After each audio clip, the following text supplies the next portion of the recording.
Hello नमस्कार। तो America में बन चुकी है मोदी सरकार। चौंक गए आप सब। अमेरिका में वापस आ चुके हैं डोनाल्ड ट्रंप। और डोनाल्ड ट्रंप के बारे में कहा जाता है कि ये अमेरिका के मोदी हैं। इनका जो राजनीतिक कमबैक है वो बहुत ज़्यादा ही भारत के जो चुनाव है उससे प्रेरित है।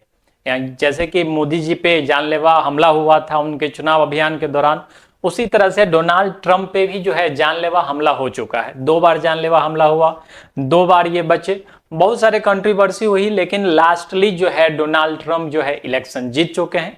अभी एग्जैक्टली उनके सीटों का नहीं बताया जा सकता क्योंकि कुछ सीटों पे अभी भी काउंटिंग जारी है, लेकिन वर्तमान में मैं जिस वक्त वीडियो ये कर रहा हूँ उस वक्त 312 से ज़्यादा हो चुके हैं डोनाल्ड ट्रंप की।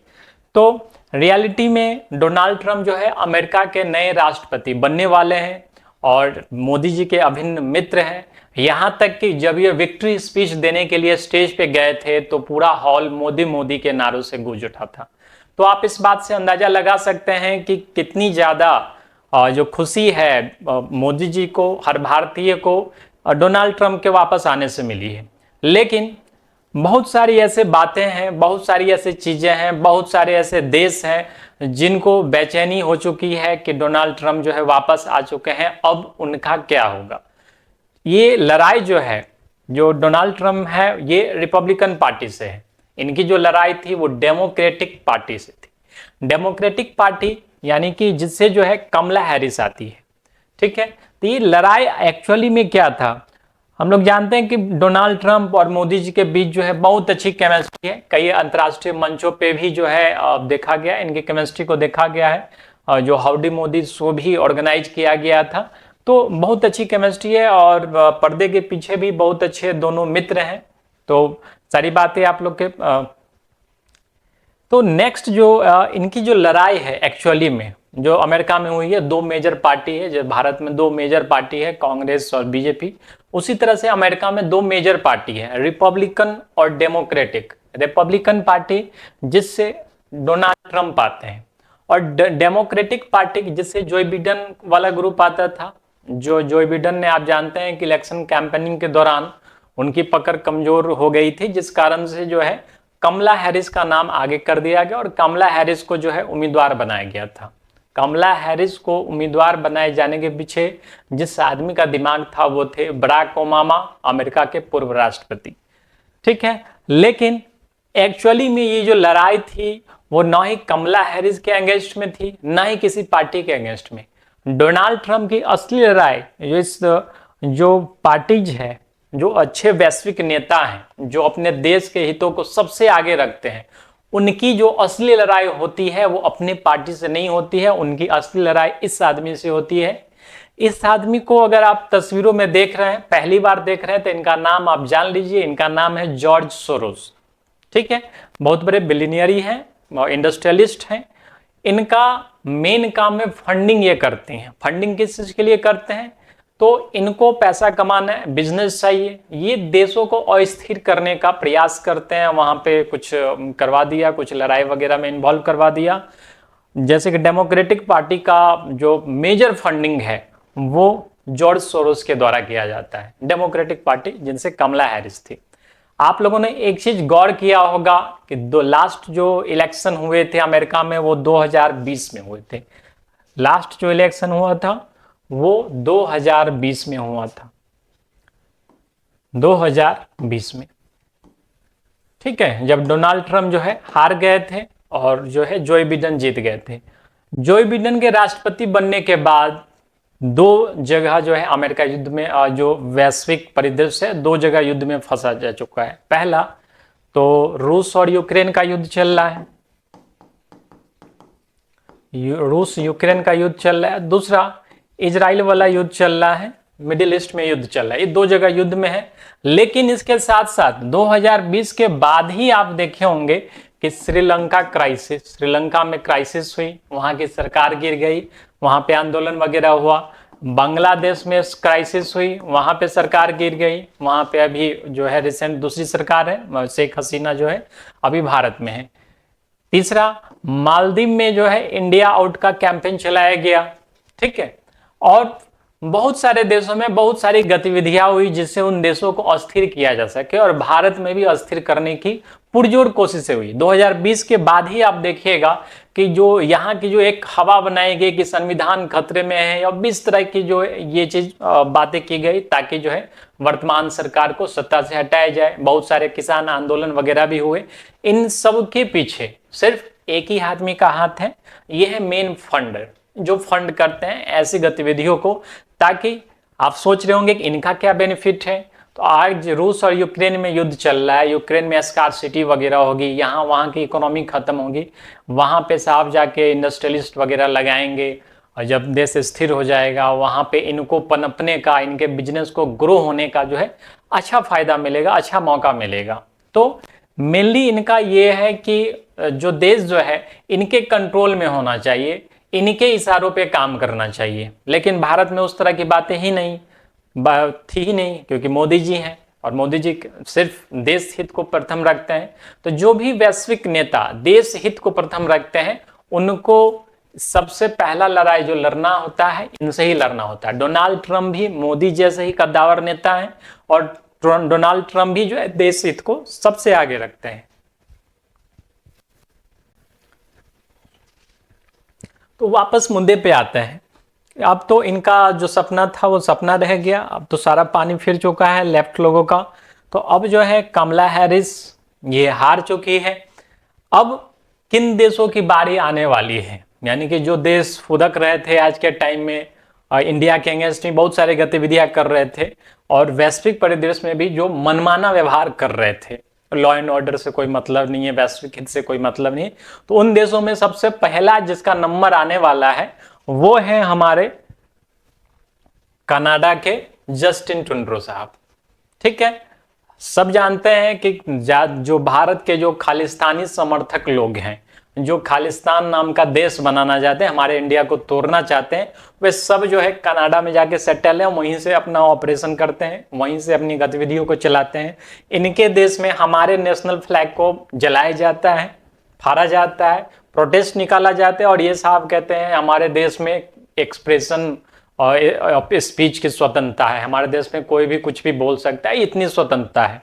तो पहले नंबर पे ये नपने वाले हैं, क्योंकि 2021 में जो है ऑन कैमरा कुछ टीका टिप्पणी कर दी थी डोनाल्ड ट्रंप साहब पे, और इनके अभी यहाँ पे जो है कुछ मंदिरों पे अटैक हुआ है, और ट्रंप ने जो है डोनाल्ड ट्रंप ने जो है कड़ी निंदा की है, और जो ट्वीट वगैरह किया था कड़ी निंदा की थी, जिसके बाद से इनका जो है ये काफी बेचैन है कि सबसे पहला नंबर, इलेक्शन भी आने वाले हैं कनाडा में, और इनका सपना था कि खालिस्तानी समर्थकों को एक साथ लेकर के इलेक्शन जीत ले। जो इनका सपना ही रह जाएगा, क्योंकि इनके अपने लोग भी अब सपोर्ट नहीं कर रहे हैं। जब से डोनाल्ड ट्रंप की सरकार जो है वहां पे चुनी गई है, तो ऐसी सभी गतिविधियों पे यहाँ पे रोक लगाने का प्रेशर आ चुका है। तो यहाँ पे जैसे ही खालिस्तान का ये विरोध करेंगे, क्योंकि इनका पूरा एजेंडा इसी पे चल रहा था, जैसे ही विरोध होगा तो बस इनका इलेक्शन हारना तय है, और यहाँ पे भी कनाडा में भी नए चेहरे आपको दिखाई देंगे। इसलिए जो है सबसे पहला नंबर आने वाला है, और आ चुका है उस पे, कनाडा पे जस्टिन ट्रूडो पे काफी ज्यादा प्रेशर है, और इस कारण से जब मंदिर अटैक हुआ था तो इनको ट्वीट भी करना पड़ा था। दूसरे नंबर पे आते हैं चाइना, क्योंकि मोदी जी की तरह डोनाल्ड ट्रंप भी अमेरिका फर्स्ट कहते हैं, मोदी जी इंडिया फर्स्ट कहते हैं, ये अमेरिका फर्स्ट कहते हैं, और जो वहाँ के जो बिजनेसमैन है, वहाँ का जो सामान है, उसके सुरक्षा के लिए कि वो सामान ज्यादा सेल हो, निश्चित रूप से इस पे इंपोर्ट ड्यूटी वगैरह लगाएंगे, और ट्रेड वार में कन्वर्ट होगा। इसलिए चाइना जो है तेज गति से अपने अर्थव्यवस्था को ग्रो करने का, एक्सपेंड करने का प्रयास कर रहा है। तो सेकंड, चाइना के साथ वो कॉम्बैट वाला सिचुएशन नहीं रहता है, वो शायद ही रहता है, लेकिन बिजनेस वार, ट्रेड वार जो है चाइना के साथ निश्चित रूप से डोनाल्ड ट्रंप की सरकार में देखा जाएगा। थर्ड नंबर पे आते हैं इनको जानते होंगे, सरकार अमेरिका में किसी की हो, इनका क्लास निश्चित लगता ही लगता है। ये पाकिस्तान के हैं, ठीक है, पाकिस्तान के प्रधानमंत्री हैं। आप जानते ही हैं कि अगर ये चाइना वाले ग्रुप में शामिल होते हैं तो अमेरिका इनको लताड़ता है, अगर ये अमेरिका वाले ग्रुप में शामिल होते हैं, वहां से दान दक्षिणा लेकर आते हैं, तो चाइना इसको लताड़ता है। तो सरकार अमेरिका में किसी की हो, ये सदाबहार है कि इनको जो है इनका क्लास लगना ही लगना है। ठीक है, अब किनको सबसे ज्यादा खुशी है डोनाल्ड ट्रंप के आने के बाद? तो डोनाल्ड ट्रंप के आने के बाद जो है ये इजराइल भाई साहब है, बेंजामिन नेतन्याहू, जो सबसे ज्यादा खुश है। क्योंकि जो डोनाल्ड ट्रंप की सरकार है, डोनाल्ड ट्रंप है, ये हमेशा से ही इजराइल का समर्थक रहा है। और जो बिडेन की सरकार जो बार बार समझा रही थी कि आप अटैक मत कीजिए, आप जो है थोड़ा सा कंट्रोल रखिए, फिर भी जो है इजराइल अटैक करता रहा। अब डोनाल्ड ट्रंप की सरकार में जो है फ्री हैंड देने वाला है, डोनाल्ड ट्रंप जो है फ्री हैंड देने वाला है इजराइल को, क्योंकि इन दोनों का एक कॉमन शत्रु है और वो है ईरान। ईरान के ये सुप्रीम लीडर है खेमनई, दोनों के ही कॉमन शत्रु है। आपको याद होगा कि इलेक्शन कैंपेनिंग के दौरान डोनाल्ड ट्रंप पे 2 बार जानलेवा हमला हुआ और दोनों बार ही जो है ईरान का नाम सामने आया कि ईरान ने जो है ऐसा करवाया, क्योंकि ईरान कभी नहीं चाहता कि डोनाल्ड ट्रंप जो है अमेरिका की गद्दी पर बैठे। तो दोनों का कॉमन शत्रु ये है, खेमनई साहब हैं, ईरान के हैं। और डोनाल्ड ट्रंप जो है फ्री हैंड, शायद यही बातचीत दोनों कर रहे होंगे, जो एक बार फ्री हैंड 1 महीने के लिए दिया जाए और यहाँ पे जो है डील मंजूर भी हो गया होगा कि हाँ ठीक है, चलिए 1 महीना के लिए फ्री हैंड है, जो करना है कीजिए। ठीक है, तो इजराइल को फ्री हैंड मिलेगा। इसके साथ ही जो रूस यूक्रेन वार है, क्योंकि डोनाल्ड ट्रंप ने पहले भी आश्वस्त किया है कि हम युद्ध के खिलाफ हैं और रूस यूक्रेन वार को लेकर के अभी रिसेंट का रिपोर्ट है कि उन्होंने डोनाल्ड ट्रंप ने व्लादिमीर पुतिन से बात की है, कॉल करके बात की है और यूक्रेन में अधिक ज़्यादा मतलब वार को आगे न बढ़ाने की अपील की है। तो इसका क्या प्रभाव पड़ेगा यदि डोनाल्ड ट्रंप रूस यूक्रेन युद्ध को रुकवा देते हैं, और निश्चित ही रुकवा देंगे क्योंकि पहले से ही उनका एजेंडा तय है कि युद्ध को रुकवाना है।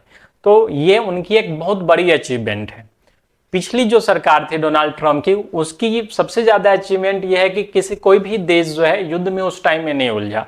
हाँ, अमेरिका जो है और ये आईएसआईएस के अगेंस्ट में जो है आईएसआईएस एलिमिनेशन के लिए वो गया और अच्छे से आईएसआईएस वाले को कूटा है, लेकिन उसके अलावा अमेरिका किसी भी युद्ध में नहीं उलझा। और यूक्रेन पे पहले से ही डोनाल्ड ट्रंप कह चुका है कि इतनी ज़्यादा जो है यूक्रेन को मदद देने की कोई आवश्यकता नहीं है, पैसा से या आर्म से, एम्युनिशन से कोई आवश्यकता ही नहीं है, क्योंकि हमारा अपना अर्थव्यवस्था भी है, हमारा अपना अर्थव्यवस्था को आगे बढ़ाना है। तो ये सब देखा जाए तो ये रूस यूक्रेन युद्ध है वो भी निश्चित है कि नज़दीक रूप से यानी कि शीघ्र ही वो समाप्त होने वाला है। तो कनाडा, चाइना, पाकिस्तान, ईरान, ये 4 देश ऐसे हैं जिनका नंबर जो है सबसे पहले आएगा। उसके अलावा भी बहुत सारी चीज़ें हैं, जैसे बांग्लादेश में ऐसे कयास लगाए जा रहे हैं कि शेख हसीना की वापसी हो सकती है।